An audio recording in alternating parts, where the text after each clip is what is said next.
तेजस्वी और राहुल जी का स्वभाव एक जैसा है। तेजस्वी न बिहार में रहना चाहते हैं और न देश में राहुल जी रहना चाहते हैं। दोनों बार बार विदेश की ओर भाग रहे हैं। अब तो ही बताएंगे, उसमें हम क्या बताएंगे। लेकिन इतना जरूर कहीं से आप लोग को पता ही होगा कि अब उनके पार्टी में भी बड़ा विवाद हो गया है। आपस में चुनाव के प्रचंड हार के बाद मायूस आरजेडी अब तेजस्वी पे उनके कार्यकर्ताओं और उनके नेताओं को भी भरोसा टूट गया है। इसलिए हमको लगता है उससे बचने के लिए विदेश गए होंगे। दूसरी बात होगी, कुछ तो ही बताएंगे। लेकिन दोनों का एक स्वभाव है, राहुल और तेजस्वी का है क्या कि आप देखिए, जब वो विदेश जाते हैं तो वहाँ से लौटने के बाद देश के खिलाफ बोलते हैं, और नहीं तो फिर विदेश जाते हैं तो देश के खिलाफ बोलते हैं। और दोनों विदेश में हैं तो पता नहीं वहाँ क्या कर रहे हैं, वो उनका विषय है, उनसे पूछिए। आरजेडी के नेता कह रहे हैं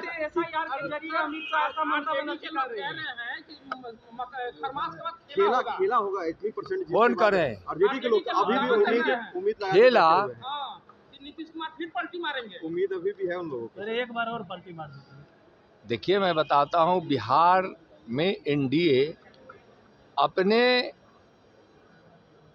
एजेंडे के साथ, विचारों के साथ और बिहार के विकास के लिए, बिहार के विरासत को वैभव देने के लिए हम सब एक साथ मिलकर चुनाव लड़े और बिहार की जनता ने पूरा एनडीए पे भरोसा किया।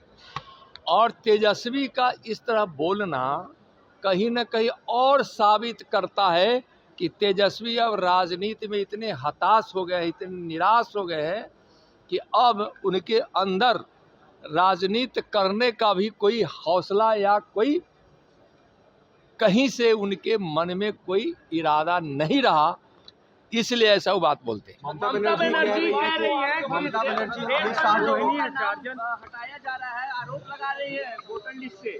ममता बनर्जी बिहार के एसआईआर ने साबित कर दिया है कि चुनाव आयोग के द्वारा एसआईआर जो हुआ है वह एसआईआर मतदाता सूची की पवित्रता, शुद्धि और वास्तविकता के लिए हुआ है।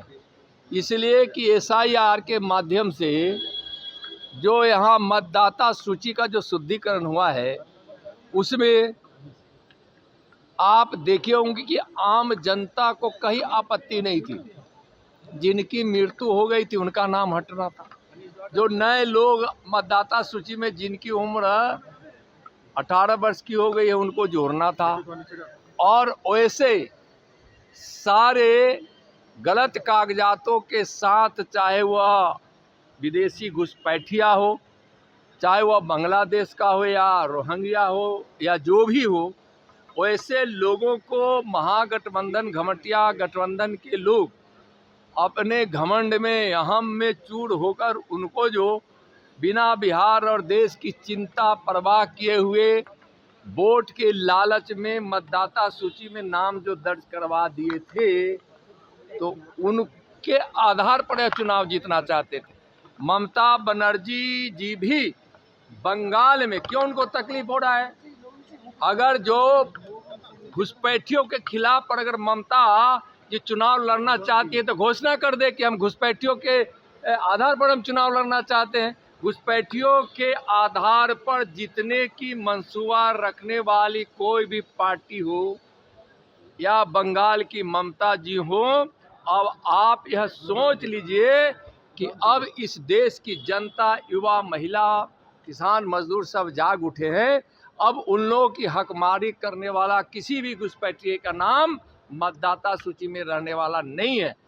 इसका उन लोगों का इस तरह से एसआईआर पर आपत्ति दर्ज करने का मतलब ही है कि अभी तक उन लोगों ने जानबूझकर अवैध मतदाताओं को, जो विदेशी घुसपैठिए, बांग्लादेशी या रोहिंग्या हो या कोई भी हो, यानी अवैध घुसपैठियों को आधार मानकर ही राजनीति करते थे और उसके मंसूबे उनके बल पर ही जीतना चाहते थे। उनका मंसूबा पूरा नहीं होगा।